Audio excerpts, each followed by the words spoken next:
আমার দাদা একটা গল্প বলতেন। এক লোক বিবাহ করার পরে বাসর রাতে বউকে রেখে একটু বাইরে গেছে। দাদি শাশুড়ি এসে বলছে, আমার কিন্তু পতি চাই, তুমি কি করবা আমি জানি না। নতুন বউ ডাক দিয়ে বলছে, দাদি শাশুড়ি আমার একটু সময় দেন, আপনার পতি হবে, অসুবিধা নেই। শাশুড়ি এসে বলছে, বৌমা আমার কিন্তু নাতি চাই। ঠিক আছে, আমার সময় দেবেন তো। দেবর আর ননদ এসে বলছে, ভাবি আপনি কি করবেন আমরা জানি না, আমাদের কিন্তু ভাতিজা চাই। কিছুক্ষণ পরে স্বামী এসে বলছে, বউ তুমি কি করবা আমরা জানি না, আমার বেবি চাই। বউ মাথা উঁচু করে বলছে, তোমরা কি সব পাগলের বংশ? আমার এখনো কিছুই হয়নি, এরপরে 10 মাস 10 দিন সময় লাগবে, তারপরে কারো বেবি চাই, কারো ভাতিজা চাই, কারো নাতি চাই, সব হবে। আমারে তো সময় দেবেন নাকি? 15.5 বছরে যে জঞ্জাল তৈরি হয়ে আছে, 1-1.5 মাসে পরিষ্কার করা সম্ভব? আপনি কি মনে করেন? যারাই দায়িত্ব পেয়েছে ছাত্র জনতার হাত থেকে, দেশের মানুষের হাত থেকে, তাদেরকে তো একটু সময় দেবেন নাকি? কুষ্টিয়াতে বাংলাদেশ জামাত ইসলামের শ্রদ্ধাভাজন আমির উনি সাংবাদিকদের জানিয়েছেন, আমরা সম্মানজনক এবং যুক্তিপূর্ণ সময় তাদেরকে দিতে চাই, যেন দিনের ভোট আর রাতে না হয়। কথা বলেন না কেন? সুতরাং সম্মানজনক সময় নিয়ে তারা ঠিক ব্যবস্থা করবে।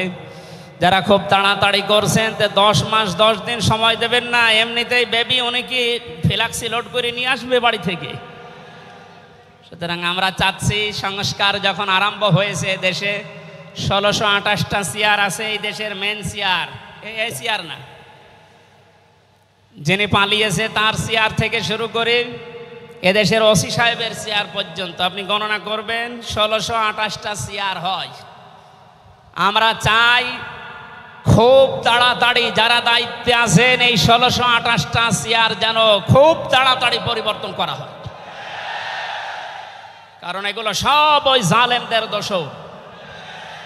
এগুলো পাল্টিয়ে বৈষম্যের শিকার হয়ে 15.5 বছর যারা ওএসডি হয়েছিলেন, যারা নিজেদের চেয়ার পর্যন্ত পৌঁছাতে পারে না, আমরা চাই তাদেরকে এই সমস্ত জায়গাগুলোতে দেওয়া হোক।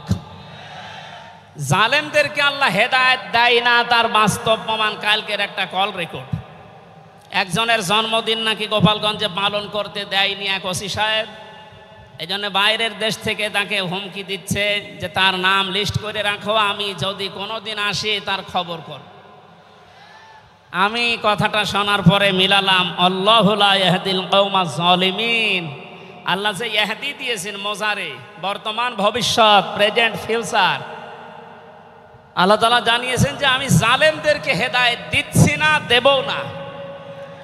কালকের কল রেকর্ড শোনার পরে আমার মনে হচ্ছে ওনার কপালে হেদায়েত নেই এবং আল্লাহ দেবেও না। নয়তো এত কিছু হওয়ার পরেও এই লোকটা হুমকি দিতে পারে, আপনার বিশ্বাস হয়? হেদায়েত চাই না, কারণ আমরা হেদায়েত চাইলেও আল্লাহ দেবেন না। জালেমদের হেদায়েত দেবেন না, আল্লাহ নিজে জানিয়েছেন, কারণ জালেমদের বিরুদ্ধে মামলা দায়ের করবে আল্লাহ নিজে। এটা আমি বানালাম। সূরা শুরা 25 নম্বর পারা 6 নম্বর পৃষ্ঠার 13 নম্বর লাইনের 42 নম্বর আয়াতে আছে, ইন্নামাস সাবিলু আলাল্লাযিনা ইয়াজলিমুনান নাস ইলা আখির আয়া। আল্লাহ পাক বলেন, অবশ্যই আমি আল্লাহ নিজে মামলা দায়ের করব, কেস করব, অভিযোগ দাখিল করব তাদের বিরুদ্ধে যারা মানুষ হয়ে মানুষের বিরুদ্ধে জুলুম করে। আল্লাহ ইয়াজলিমুন আল মুসলিমুনা দেননি যে মুসলমানদের উপরে যারা জুলুম করে, ইয়াজলিমুন আন নাস দিয়েছেন, যারা মানুষের উপরে জুলুম করে, অত্যাচার করে। এরা আমির হামজার মামলার আসামি না, এরা সরাসরি আল্লাহর মামলার আসামি। 1628 জন যারাই ছিলেন, আর আপনারা কিন্তু বাংলাদেশের কারো মামলার আসামি না, সবাই এখন আল্লাহর মামলার আসামি। মামলার বাদী যত বড় হয় মামলা তত কঠিন হয় এবং জামিন পাওয়াও তত কঠিন হয়। আপনারা জানেন আমি 3টি বছর জেলে ছিলাম। আমার যে মামলা ছিল, আমার মনে হয় যদি সাজা লাগিয়ে দিত সর্বোচ্চ 3 মাস, কিন্তু মামলার বাদী যেহেতু একেবারে আল্লাহর ওলি, এই জন্যে বহুবার মামলা সিএমএম কোর্ট, জজ কোর্ট, হাইকোর্টে ওঠার পরও বলে না, হবে না। এই কয়েকদিন আগে মামলা আমার সব খারিজ হয়ে গেছে। আমি মনে করলাম মাননীয় আদালতকে প্রশ্ন করি যে আমার এই মামলা তো আপনার কাছে 3 বছর ছিল, এতদিন তো কিছুই করেননি, হঠাৎ এখন বলছেন কোনো দোষ নেই, সব বেকসুর খালাস করে দিলাম। মামলাটা হাতে নিয়ে উনি বলছে এর ভেতরে তো কোনো মাল ম্যাটারেস নেই, কি দিয়ে বিচার করব, সব বাদ দিয়ে দিলাম। তো এতদিন এই কথা বললে তো আমার 3 বছর জেলে থাকা লাগে না। উনি এইটাই বলতো যে হুজুর আমার হাত বাঁধা ছিল। কি বাধা ছিল? এখন যেহেতু হাত খোলা, ন্যায় বিচার করতে পারছেন, আমরা চাই এদেশে যত চেয়ার আছে সব হাত যেন আবু সাইদের মতো এভাবে খোলা থাকে। এভাবে হাত খোলা চান না? কিয়ামতের আগে কোনো জালেম এদেশের চেয়ারে আর আসতে পারবে না ইনশাআল্লাহ। সতর্ক থাকা লাগবে আমাদের। এই জন্য যারা তাড়াহুড়া করছেন আপনারা একটু শান্ত হন, আগে 10 মাস 10 দিন সময় দেন। কথা বলেন না কেন? আমি আর নিচে নামলাম না। আল্লাহ আপনাদেরকে সম্মতি দান করুন, আমিন। কথা বলার প্রথমে আমি স্মরণ করছি 2024 সালের আগস্টের 5 তারিখ পর্যন্ত যারা মুক্তভাবে কথা বলার পরিবেশ তৈরি করে দেওয়ার জন্য নিজের জীবন পর্যন্ত দিয়ে গেলেন, শাহাদতের সর্বোচ্চ মাকাম আল্লাহ যেন তাদেরকে দান করেন।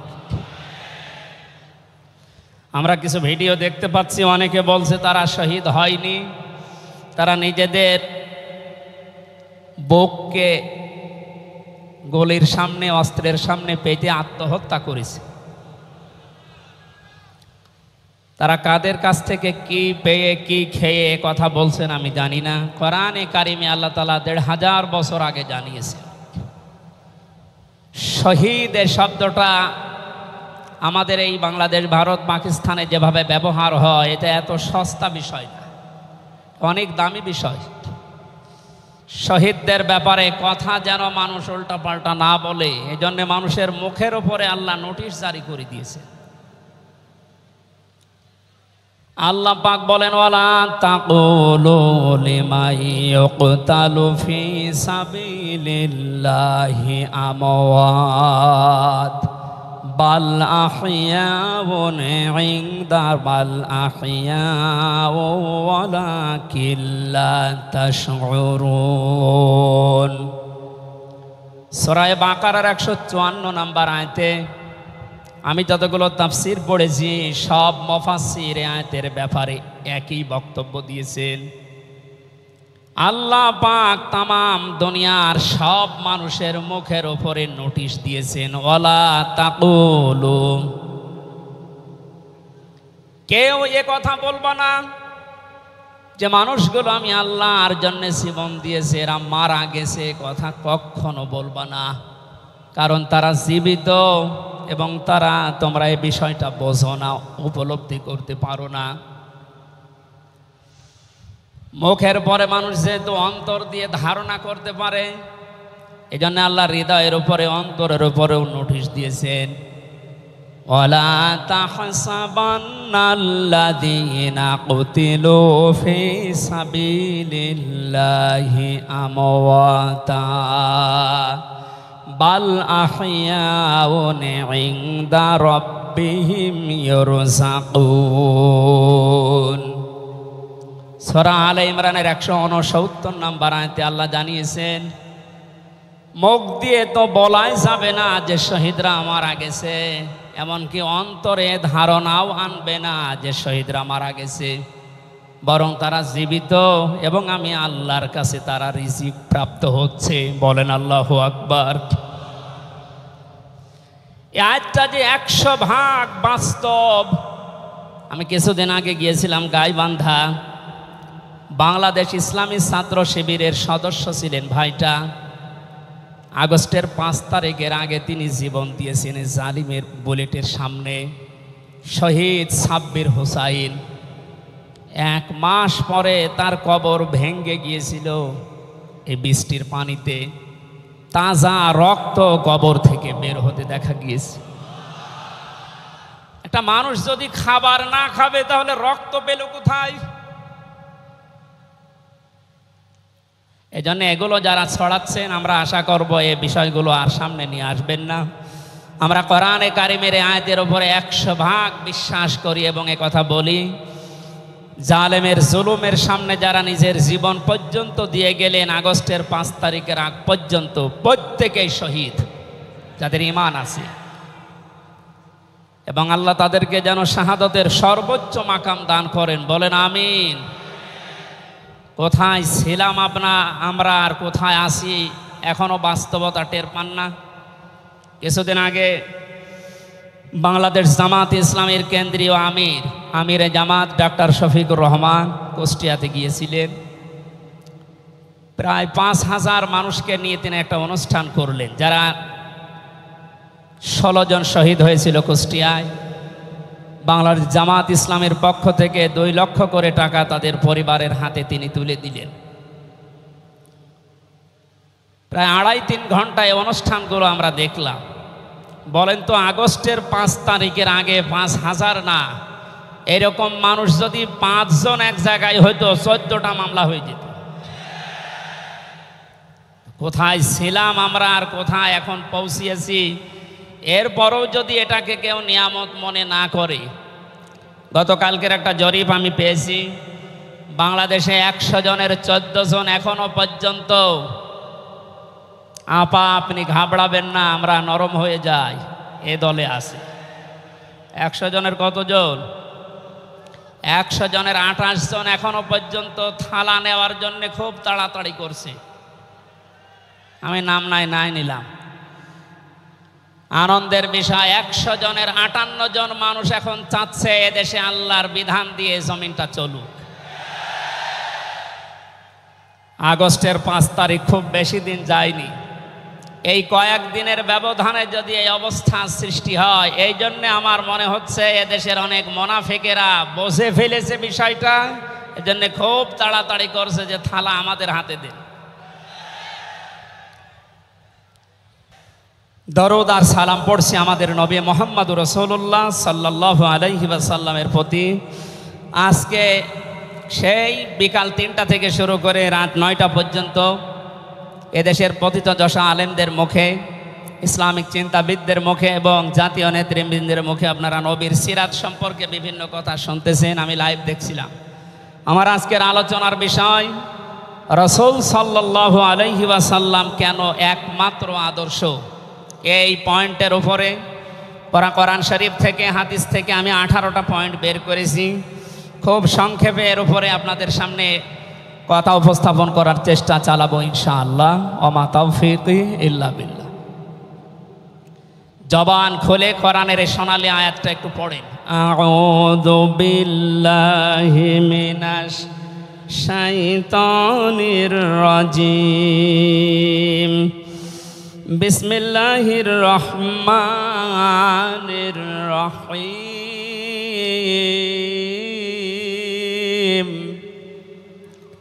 লাকাদ কানা লাকুম ফি রাসূলিল্লাহি উসওয়াতুন হাসানাহ। সাদাকতা ইয়া রব্বানা। সূরা আহজাব 21 নম্বর আয়াতের প্রথম অংশ আমরা তেলাওয়াত করলাম। আমার আলোচনার বিষয় হচ্ছে বিশ্বনবী কেন একমাত্র আদর্শ। এ পৃথিবীতে বহু মানুষকে আমরা আদর্শের সৈনিক হওয়ার ঘোষণা দিতে শুনি, তারা স্লোগান পর্যন্ত দেয়, আমরা সবাই অমক সেনা, ভয় করি না বুলেট বোমা। আজকের আলোচনার পরে এটা ক্লিয়ার হবে, বিশ্বনবী বাদ দিয়ে অন্য কারো আদর্শের সেনার ঘোষণা যদি কেউ দেয়, এ মারা গেলে নবীর সুপারিশ থেকে বঞ্চিত ও চির জাহান্নামী। আমরা যেহেতু মানুষ এবং আমরা মুসলিম, আমরা জাহান্নামে যেতে চাই না। এই ছোট্ট ভুলের কারণে এই ভুলটা আজকে শুধরিয়ে নেব ইনশাআল্লাহ। সূরা আহজাব কোন সূরা বলেন তো? এটা ক্লাস চলছে, ছাত্রের মতো জবাব দেবে। আহজাব শব্দের শাব্দিক অর্থ দল সমূহ, এর এক বচনে হচ্ছে হিজবুন। হিজবুন মানে দল। পৃথিবীতে দল আছে দুইটা। প্রশ্ন আসতে পারে বাংলাদেশে প্রায় ৭৩টার উপরে দল, আর দল দুইটা মানে? হ্যাঁ,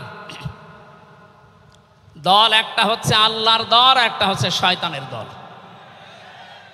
আমরা সামনে বিস্তারিত ওই দুইটা দলের উপরে কথা বলবো ইনশাআল্লাহ। দল করা লাগবে এই ঘোষণা আমির হামজার না আল্লাহর?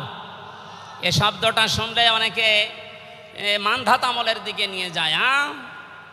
আপনি আলেম মানুষ, হুজুর মানুষ, ইমাম সাহেব মানুষ, আপনি দল দাঁড়িয়ে এগুলো করবেন কেন? কোরআনে কারিমের যদি কেউ একটা আয়াত অবিশ্বাস করে আর ইমান থাকার কথা, আল্লাহ পাক বলেন ওয়ালতাকুম মিনকুম উম্মাতুন, তোমাদের ভেতরে অবশ্যই একটা দল হবে। তাহলে দল এই শব্দটা কোরআনে আছে না নেই? দল এই বাংলায় নেই, কিন্তু উম্মাতুন এ শব্দ তো আছে। আমি সেই দিন গাইবান্ধায় ওই দিন আলোচনা করার পরে একজন মুসলিম হয়েছিল, জিজ্ঞাসা করলাম। পরবর্তীতে ওই দিন আলোচনার বিষয় ছিল ভোট। উনি শিক্ষিত মানুষ, আমারে জিজ্ঞাসা করছে আপনি ভোট এ শব্দ নিয়ে আসলেন, কোরআনে হাদিসে এই শব্দ আছে? এটা তো আরবি। হ্যাঁ আছে। আমানাত শব্দটা কোরআনে আছে। তাফসিরে মারিফুল কোরআন আল্লামা শফি রহমতুল্লাহ আলাইহি আমানতের প্রায় 19টা অর্থ দিয়েছেন। তার ভেতরে অন্যতম অর্থ হচ্ছে ভোট দেওয়া, রায় দেওয়া, সমর্থন দেওয়া। সুতরাং কেউ যদি ভোট এটাকে দুনিয়ার কোনো বিষয় মনে করে এড়িয়ে যায়, সে কিন্তু মরণের পরে ধরা খাবে। কথা বলেন? আমরা আখেরাতে আদালতে ধরা খেতে চাই, আমরা বাঁচতে চাই। সুতরাং দল মাস্ট বি, করাই লাগবে। যে দলের কর্মসূচি দুইটা, তারা ভালো কাজে আদেশ করবে, অন্যায় কাজে বাধা দেবে। আল্লাহর ভাষা এরাই হচ্ছে সফল কাম দল। এদেশে যত দল আছে এই দুইটি কর্মসূচি কারা পালন করে আপনি অবশ্যই দেখতে পাচ্ছেন। আপনার বিবেকের কাছে প্রশ্ন করে আপনি সামনে আগাবেন ইনশাআল্লাহ। তাহলে নবীজি আমাদের জন্য একমাত্র আদর্শ কেন? এর এক নম্বরে আমি পেয়েছি তার জীবনটা আমাদের কাছে পরিষ্কার। এই কারণে পৃথিবীতে আমরা যত নেতা নেত্রীকে মেনে চলতে দেখি, যে কোনো রাজনৈতিক দলের নেতা নেত্রী আপনি হন, ওই রাজনৈতিক দলে যাকে মানেন তার চরিত্র জীবন আপনার কাছে কিন্তু পরিষ্কার না। কথা বলে না কেন? আমি নাম ধরেই বলছি, আওয়ামী লীগ যারা করতেন, এখন আওয়ামী লীগ দেশে আছে কিনা আমি জানি না, আছে বললাম ওই যে 14%, ওরাও এখনো পর্যন্ত তওবা করে ফিরে আসার চেষ্টায় আছে। আল্লাহ যেন তাদেরকে তাওফিক দেন। আর যদি হেদায়েত না থাকে দোয়া করেও তো হবে না, আল্লাহ যেন তাদেরকে মায়ের কাছে পাঠিয়ে দেন। একটু আস্তে বলেন ভাই, এটা জোরে বলার দরকার নেই। জীবনী পরিষ্কার হওয়ার কথা বলছিলাম। যারা করতেন আওয়ামী লীগ, বলেন তো আপনার বিবেকের কাছে, শেখ হাসিনা জীবনে কোনোদিন একটা মিথ্যা কথা বলেনি, এ গ্যারান্টি আপনি দিতে পারবেন? না না, এ কথা বলা ভুল হয়ে গেল। ওনার সারা জীবনে কোনো সত্য কথা আছে কিনা আমার সন্দেহ। আমার এই 33 বছর বয়সে তো আমি কোনো সত্য কথা ওনার কাছ থেকে শুনলাম। কথা বললে মিথ্যা কথা বল, ওইটা নাই বাদ দিলাম। আমি আর একজনের ধরি, বিএনপি যারা করেন, খালেদা জিয়া জীবনে একটা মিথ্যা কথা বলেনি, এ কথা আপনি গ্যারান্টি দিতে পারবেন? জামাত ইসলাম যারা করে তারা এ কথার গ্যারান্টি দিতে পারবেন যে মরহুম শহীদ মতিউর রহমান নিজামী জীবনে মিথ্যা কথা বলেনি? বলেন না। চরমনাই পীরের মুরিদ যারা, তারা কি গ্যারান্টি দিতে পারে সৈয়দ রেজাউল করিম জীবনেও মিথ্যা কথা বলেনি? একজনের ব্যাপারে গ্যারান্টি আছে, আল্লাহ নিজে গ্যারান্টি দিয়েছেন, তার 63 বছরে একটা মিথ্যা কথা নেই।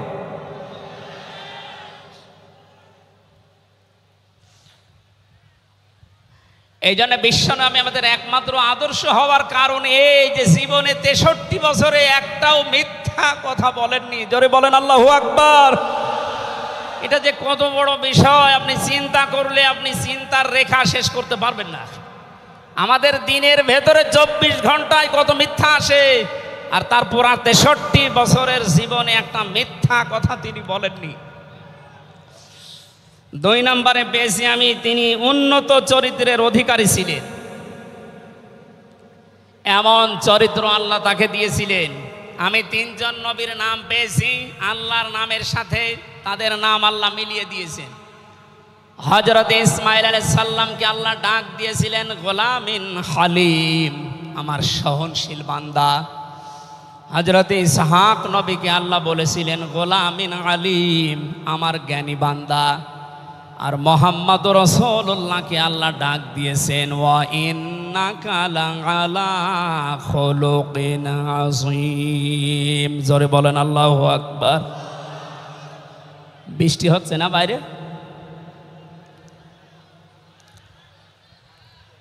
এখানে ওঠাউঠি করেন কেন? বসেন বসেন।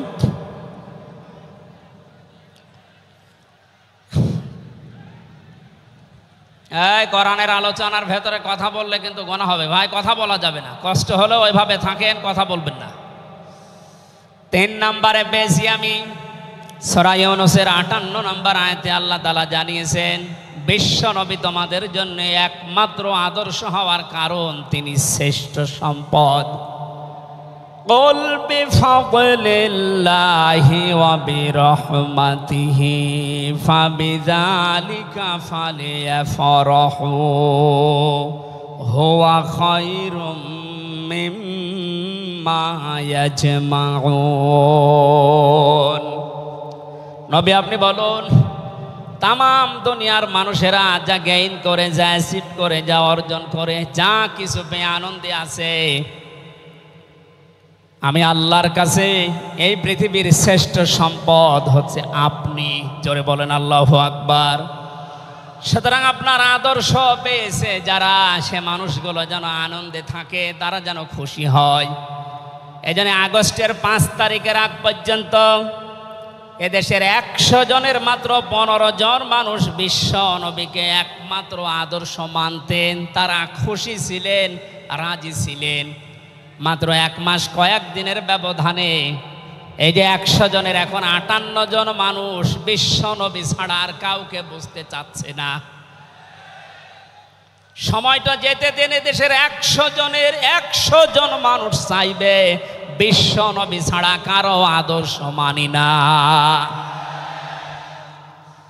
সংক্ষেপ করছে আমাদের প্রধান অতিথি এসে পড়েছেন। এই জন্যে 4 নম্বরে পেয়েছি এই পৃথিবীর ময়দানে বিশ্ব নবী মুহাম্মদুর রাসূলুল্লাহ হচ্ছেন আল্লাহর পক্ষ থেকে আমাদের জন্যে, বিশেষ করে মুমিনদের জন্যে সবচাইতে বড় অনুগ্রহ। সূরা আলে ইমরানের 164 নম্বর আয়াতে আল্লাহ ঘোষণা দিচ্ছেন লাকাদ মান্নাল্লাহু আলাল মুমিনিনা ইয লাকাদ মান্নাল্লাহু আলাল মুমিনিনা ইয বাআসা ফীহিম রাসূলা ইলা আখির আয়াত। অবশ্যই মুমিনদের জন্য এই পৃথিবীর ময়দানে বিশ্বনবী মুহাম্মদুর রাসূলুল্লাহ আল্লাহর পক্ষ থেকে একটা অনুগ্রহ। আমরা এক একটা আয়াতের ভেতরে বিভিন্ন তাফসীর অনুযায়ী যত কথা আল্লাহ জানিয়েছেন নবীর সম্পর্কে, প্রচণ্ড গরম, আপনাদের কষ্ট হবে যেন আমি খুব সামারাইজ করছি। 6 নম্বরে পৃথিবীর ময়দানে বিশ্বনবী একমাত্র আদর্শ হওয়ার পেছনে কারণ এই, তিনি গোটা জাহানের জন্য ছিলেন একমাত্র রহমত। সূরা আম্বিয়ার 107 নম্বর আয়াতে আল্লাহ এই ঘোষণা দিয়েছেন ওমা আরসালনাকা ইল্লা রাহমাতাল লিল আলামিন। বলেন আল্লাহু আকবার। আল্লাহ আলম বলেন না যে শুধু পৃথিবীর জন্য, আলামিন যত জগৎ আল্লাহ বাজিয়েছেন আর যত জগতে আল্লাহর যত সৃষ্টি আছে, এতানাজ্জালুল আমরু বাইনাহুন্না, প্রতিটি জগতে ওই সৃষ্টি অনুযায়ী আল্লাহর বিধিবিধান নাজিল হচ্ছে। যেখানেই যেই সৃষ্টি আছে প্রত্যেকটা সৃষ্টির জন্য মুহাম্মদুর রাসূলুল্লাহ হচ্ছেন আল্লাহর পক্ষ থেকে রহমত। বলেন সুবহানাল্লাহ। সেই রহমতকে হযরতে হালিমাতুস সাদিয়া চিনেছিলেন। কোলে নেওয়া থেকে শুরু করে বাড়ি পর্যন্ত যেখানেই নিয়ে গেছেন, সিরাত ইবনে হিশাম বলছে সব জায়গায় হালিমাতুস সাদিয়া বিশ্ব নবীর মাধ্যমে আল্লাহর রহমত পেয়েছিলেন। সিরাত বিশ্বকোষের ভেতরে পেয়েছি আল্লাহর নবীকে হযরতে হালিমাতুস সাদিয়া যেই দিন কোলে তুলে নিলেন, হযরতে হালিমা বলেন আমার স্তনে দুধ ছিল না। মুহাম্মদুর রাসূলুল্লাহকে কোলে নেওয়ার সঙ্গে সঙ্গে আমার স্তন দুইটাই দুধে পরিপূর্ণ হয়ে গেছে। আমি ডান স্তন তাকে দিলাম, তিনি পান করলেন। বাম স্তন তাকে দিয়েছি, সঙ্গে সঙ্গে তিনি মুখ বের করে নিলেন। হযরতে হালিমা বলেন আমি একবার, দুইবার, তিনবার মুহাম্মদুর রাসূলুল্লাহর মুখে আমার স্তন দিয়েছিলাম। তিনবারই মুহাম্মদ সাল্লাল্লাহু আলাইহি সাল্লাম স্তন থেকে মুখ বের করে নিয়েছেন। চোখের ইশারা দিয়ে যেন আমাকে বোঝাতে চাই, মা হালিমা জোর করেন কেন? ডান স্তন এটা আমার অধিকার ছিল, আমি পান করেছি। বাম স্তন এটা আমার অধিকার না। আমি জানি আপনার একটা সন্তান আছে, তার নাম আব্দুল্লাহ, এটা আমার দুধ ভাই আব্দুল্লাহর অধিকার। ও মা হালিমা, পৃথিবীতে আমি ভাইয়ের হক নষ্ট করার জন্য আসি না, এসেছি ভাইয়ের হক ফিরিয়ে দেওয়ার জন্যে। ঢাকাবাসী যেই নবী মায়ের কোলে বসে ভাইয়ের হক নষ্ট করেন নাই এই রবিউল আউয়াল মাসে, সেই নবীর উম্মত আমরা এখন যারা দাবি করছি, অধিকাংশগুলোই দেখতে পাই যত বড় হচ্ছি তত ভাইয়ের হক মারার জোম হচ্ছি। এটা তো রবিউল আউয়ালের শিক্ষা ছিল না। হযরতে হালিমা বলেন তাকে যে গাধার উপরে তুললাম, দুর্বল ছিল, সঙ্গে সঙ্গে সবল হয়ে গেছে। বাড়িতে পৌঁছাতে দেরি, কুয়ায় পানি ছিল না, কুয়া ভর্তি হয়ে গেছে।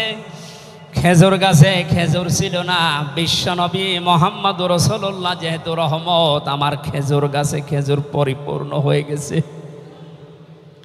সুতরাং ওনাকে যেখানেই নেওয়া হয় সেখানে যদি রহমত আসে, আমাদের এই মাথা থেকে পা পর্যন্ত, রান্নাঘর থেকে আন্তর্জাতিক জীবন পর্যন্ত, আজকের এই সিরাত অনুষ্ঠানে যদি সিদ্ধান্ত নিয়ে যেতে পারি সব জায়গায় তাকে ছাড়া কাউকে মানব না, অবশ্যই আল্লাহ পাকে 56,000 বর্গ মাইল রহমত বরকত দিয়ে ভরে দেবেন। কথা বলেন ঠিক কিনা?